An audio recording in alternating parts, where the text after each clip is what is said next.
So we are back. Here we're speaking to a man. Introduce yourself. My name is Christian. I am 24 years old, and I come from a Hispanic household, half Mexican, half Puerto Rican. All right. So, how was that? You know what? Let's start with the food. How's the food? Like, that sounds. Oh, Lord. I mean, the food. I mean, honestly, the food is probably one of the best things about it. You just have such a wide variety of like vibrant flavors, spices. And, you know, you get a taste of the islands, you get a taste of Mexico, and it's just.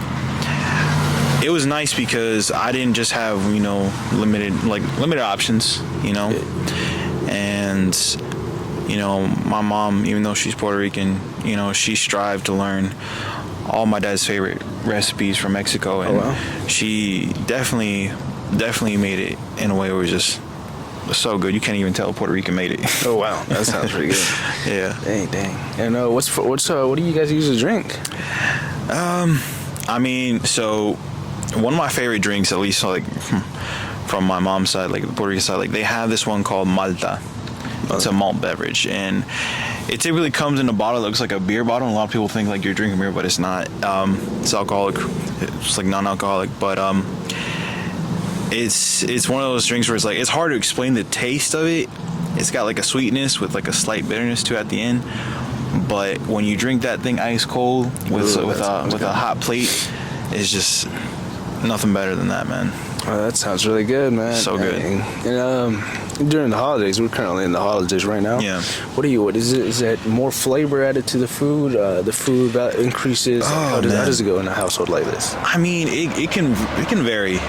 Like, for example, you know how like we can say like Americans will like have like a turkey or a ham.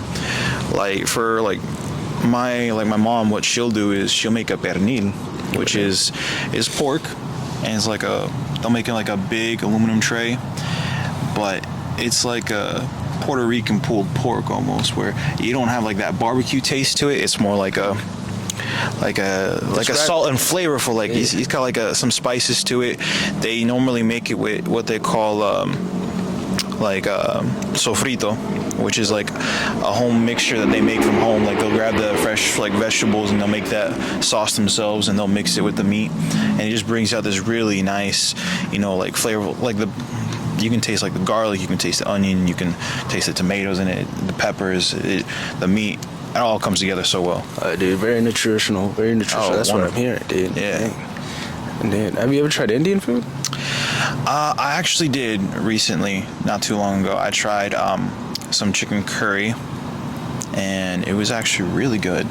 The spices, I'm a spice guy. I love spice food. I got you. So, you know, getting it spicy, I'm just like, oof. Flavorful. The spice was kicking. It was great. That sounds like a good time. Mm-hmm. So, growing up Latino, how was learning? Did you learn Spanish or English first? So, interestingly enough, like growing up with my parents, you know, my dad, he came to the States when he was like 15. So he struggled learning English. Even when we were born, he struggled learning English. My mom, she was born in Puerto Rico, but she came at the States at a young age, so she learned it pretty early on. But for us, you know, they wanted to teach us Spanish before anything else, because they always told us, like, you're going to live in a country where English is the main language. It's the language that everyone's going to speak to you when you go to school, when you go out. We want to make sure that you understand Spanish first, so that way, like, when you go back to our hometown, you visit your family, you see your grandparents, you can speak to them in their natural tongue instead of having that language barrier between you. So it was always Spanish first, and then English came afterwards. And then to make sure we didn't lose that practice, they would tell us, like, when you're out of the house, you can speak English all you want. When you're in the house, Spanish only. I've heard of that rule a lot with Latinos, you know, speaking mainly Spanish inside the household and English outside. Yeah, I've heard a lot about that. I mean, it's a very common practice, but it's very useful. I feel like I'm grateful for it now as an adult to have that privilege to, you know, be able to speak both languages fluently. Have you been out to Puerto Rico or Mexico? Yeah, I've been to Mexico twice. I've been to Puerto Rico once. I haven't been in a long time. Last time I went to Puerto Rico, I was like 6 years old. Oh, so it's been a while, Yeah. but hopefully I can go soon. You no longer need a passport to fly to Puerto Rico. You only need a license to go, so I'm excited for that, to be able to go. It's pretty good. It's pretty good. Yeah. I got you. And did you go out with any brothers or sisters? How was your? So I'm the youngest of 3 siblings. My oldest brother, he's about to be 27. My sister is just turned 26 on the 24th. Happy late birthday, Gabs. I know it was yesterday. Yeah, we've always been pretty close in the age group. So, like, for example, I turned 25 in February. So we'll be 20, 25, 26, 27, back to back. Oh, that's pretty good. And there's a common little thing that a lot of Latinos like to have a lot of children. Is that pretty true? I feel like it is true on a certain level, but I feel like as, generations have, evolved, especially like in being now in like the American culture, it's that mindset has changed a lot. Oh, yeah. Yeah, like I would say my generation, like around my age group, I feel like that's a really common practice. But I feel like now looking at, the younger Latinos, they've definitely adopted a more conservative mindset about like having families. Some of them still want to have families, but some of them are like, they think about it more, and that's a good thing. It's better to just, be mindful of those decisions before you rush into it if you're not prepared. But I definitely think it's always been a big part of the Hispanic culture, have big families, have big family gatherings. That's true. Have you ever ridden a horse? I've actually never ridden a horse before. Yeah, they're pretty tough. I'm traumatized from horses, not gonna lie. Really? Yeah. Oh, yeah, they do some stuff. And no, my dad's father, he actually died on a horse when my dad was 10. That's spooky, yeah. Yeah. There's a lot of you don't think there'd be a lot, but there's a lot of horse accidents out there. Yeah. No, it was pretty bad. Oh yeah. Do you usually cook? Or I used to cook a lot when I was younger. When I used to, stay with my family, typically because like I like to watch a lot I like to like see how they want to do it. I remember growing up, I wanted to be more involved, in like the kitchen. I wanted to learn how to cook more foods. I feel like as I got older, I kind of like lost that spark. I mean, I still like to cook every now and then, but I don't do it as much. But it's not where I was like I don't want to do it or I don't like to do it. I just feel like I want to be more. Like, I want to learn how to do it more from, like, my family, like, learn more family recipes. But typically in Hispanic houses, they will only teach the women those recipes. They don't like teaching the guys that. Yeah. So what is that like a little thing I've seen? So men mainly just focus on outdoor work while women focus on indoor work. Yeah. Was that practice with you growing up? Or was that? Well, I mean, I feel like it was hard at first because, when we were younger, I remember, finances were a struggle. So, like, my dad did his construction work. My mom, I remember she had her own job, too. She used to sell Tupperware. I don't know if you remember those Tupperware bowls. She used to sell them to people. Oh. And ever since I was born, my mom has had a chronic illness called Crohn's disease. Okay. And at first it didn't hit her, but as I got older, it got to a point where like it debilitated her, so she couldn't work anymore. Mm-hmm. And that had to force my dad to be the main source of income again.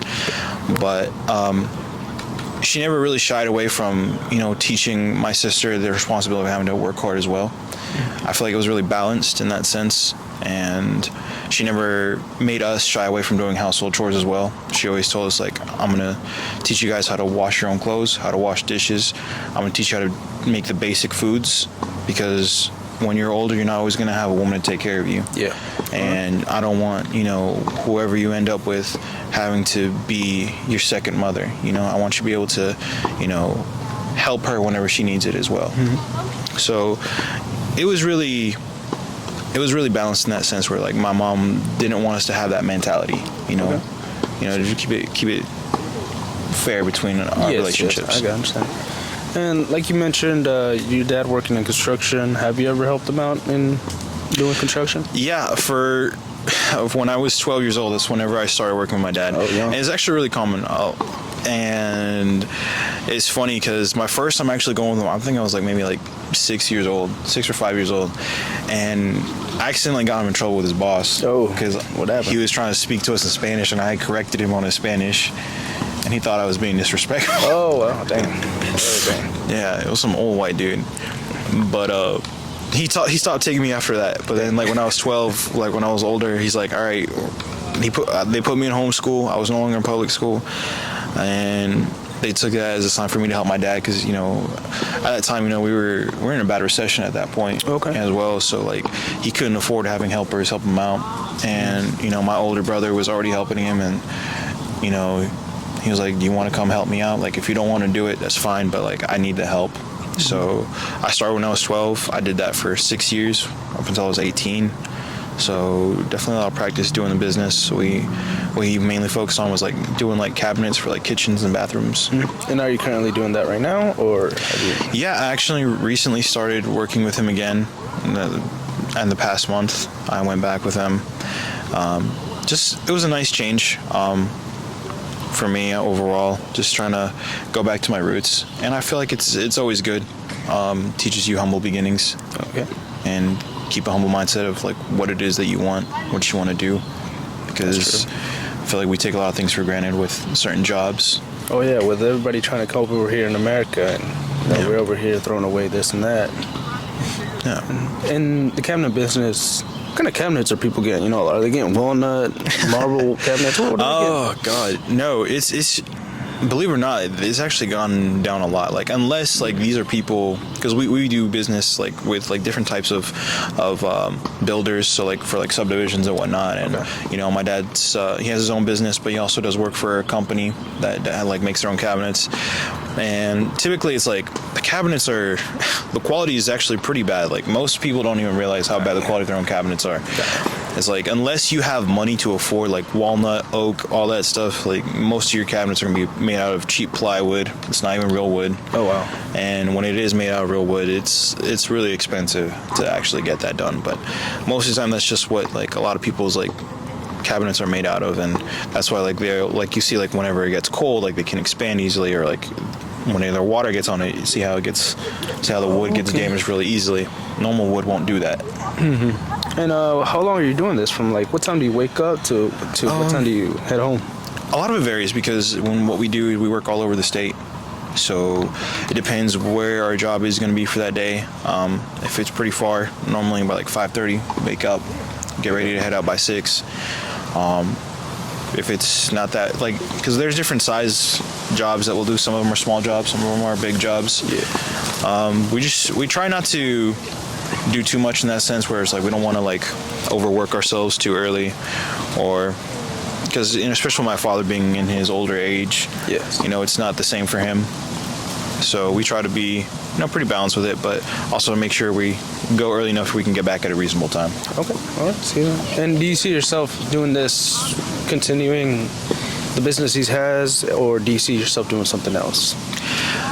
I think for a long time, it was really hard to see myself doing this kind of work, especially growing up being I know it wasn't forced, but at certain times it did feel like it was a little bit forced, just because of, you know, the circumstances. I didn't see myself wanting to do it, but now as I've gotten older, you know, I have different priorities in my life, different goals that I have in life, and I see myself doing the work simply because it's a good, honest job. It pays very well, and it'll allow me to have that opportunity that my dad did, in the sense of being able to be a good head of a house and be a good provider for my family in the future. And that is something that I appreciate from this job. There's a lot that goes into that, you know. It's not just simply, I want to do that, but deep roots that are put into the ground, you know. And I think you'd have a great career. Hearing from what you're saying, I think you do really well in that. And I appreciate that. And it's definitely, like you said, a lot more goes into it. But I mean, that's just how it is. Everything's a work in progress. No one's gonna get everything perfect right off the bat. But, you know, just keep trying and persevering. And, you know, just because something doesn't work out in the beginning and you don't think it's for you, doesn't mean it won't always be for you. Like, maybe something will change in the future. Like for me, like, I didn't think I'd be doing this again at 24 years. And I didn't think that I'd be enjoying it as much as I am, in the sense where, like, I have that sense of fulfillment of, you know, being able to work with my hands, because after I stopped working this, I spent most of my working career doing the customer service type jobs, like working as a waiter, working as a cashier, working on the phones in a call center. It's those type of jobs where I feel like it takes the soul out of you. Yeah, I've seen that. It takes the soul out of you, and you get no sense of fulfillment at the end of the day. Like, what did you accomplish? What did you create at the end of the day? Where at least in this job, I know I'm working hard, I'm making an honest living, and I can see the fruits of my labor at the end of the day, and I say, wow, there was nothing here when I came here today, and now that I'm leaving, I left a piece of art here. Oh, wow. That's an interesting way to put it. It's really, many people just see it as cabinets being done, but there's a lot that goes into it. And we need cabinet builders, people out here trying to start podcasts and whatnot. We need cabinet builders, electricians, plumbers. We need all that. Yeah. And I think it's a really noble thing to do. Yeah. And I don't think it's just cabinets, like you said. It's a lot of things. I feel like anything that you want to make a craft out of, you can. If you want to make a craft out of making podcasts, make a craft out of being doing podcasts. You want to do painting, be proud of your artwork. If you want to be a chef, create art with your food. Just express yourself however you feel comfortable doing, and just be the best version of yourself that you can be for you, not for anyone else. Beautiful way to put it. And all right, let's being Latino, I think that's the thing. I've gotten a better in-depth view because they say very hardworking people. And I think, it's just said like that, but we don't know the reasons why. And now hearing your story it's really, there's a lot that goes into that, and it's really interesting to hear. And do you have any advice to people, going through your similar situation? I mean, I feel like you said, it's definitely a common struggle that you see in Latino families coming here. A lot of times, when the dads come, they start working in construction, and oftentimes they want their kids to follow them in their steps. My advice, take them up on it, because it'll teach you a lot more lessons than you think it will. You may think it might be taxing at first. You might think it may be inconvenient for you. You just want to be at home playing video games, hanging with your friends, going out with girls or with boys or whatever. But you just have to put in mind that these are lessons that will serve you for the rest of your life, whether you see it in the moment or not. And not only that, but it teaches you how to be a better adult in the end, because you learn how to have a good work ethic. You learn how to be appreciative of where money comes from, how hard you have to work for it, and I feel like that helps people feel less spending in that sense. Where like maybe at first, like when you see that money coming in, you're like, yeah, I can spend money, but then when bills come in, and you realize how hard you had to work for that money and how you have to be careful with it. There's a lot of lessons in it, and also, don't take for granted the ability that you have people in your life that can teach you Spanish. If you don't, because I've also noticed a lot of Latinos struggle with Spanish, whenever they are raised here in the States or they're born here in the States. Spanish is something that I see more and more lost on the younger generation of Hispanics here and Latinos, and definitely take advantage of that. You have that ability. Not many people have it, and there's people in your life that they may not be able to share the same language as you. And you'll be able to get a lot more out of that from them as well. And I see a lot of people also, it comes from them talking Spanish might be looked down on, or they don't feel like they're in America speaking Spanish. People see them a certain way, that they're embarrassed about it. Well, what do you have to say to people struggling with that? I mean, I feel like when I was going to school as a kid, I definitely felt like, for me, it's probably a little bit different. If you look at my appearance, I don't look like I'm your typical Hispanic. I don't have the complexion for it. I have the blonde hairs, but that comes more from Puerto Rican side. But either way, it's not easy, because sometimes whenever you start speaking Spanish, people look at you like you're an alien almost a little bit. You're like, you speak Spanish? Like, what is that? And then I feel like nowadays it's definitely something that we've seen more and more discussed in a way as a matter of being prideful of it. You know, be proud of your roots, be proud of your heritage. You know, just because you speak another language doesn't make you, you know, a weirdo, doesn't make you a freak, you know. It just means you're more diverse. Oh. You have more flavor. Yeah, you have more flavor. You have more flavors in America. Yeah. I'm not saying Americans don't have flavor. You know, I'm sure you know the salt, pepper. Yeah, that's true. You can't lie. Sweet tea is something interesting. That was not down here in the South. It's down here in the South, but yeah, I actually used to not like sweet tea until I moved to South Carolina. Really? Yeah. I mean, they make it different over there, you know. Yeah. Here, you know, stick it out home, stir it in the water, you know. Just dirt and sugar. Yeah, that's how it is. And let's see. I mean, there's a lot of learning here, you know, taking an insight to how Latino is, you know, and this is what we don't see, and this is what I'm trying to get out of this podcast, to let people hear the stories, you know, that we are here in America, and it's not only Michael Jackson's here and, you know, Bill Clinton's here. No, we got different kinds of people here, you know. Yeah. And they all have their own struggle and problems, you know, that we go through, but we're trying to strive forward for a better tomorrow. Oh, definitely. So it was good, and thank you for being on the podcast. And thank you for having me. And this is an insight to a Latino American. Puerto Rican Mexican? Puerto Rican Mexican, yeah. A Puerto Rican Mexican, and Boricua pa mi gente. There we go. What are you saying? Special thanks to Rhode Island. See y'all later.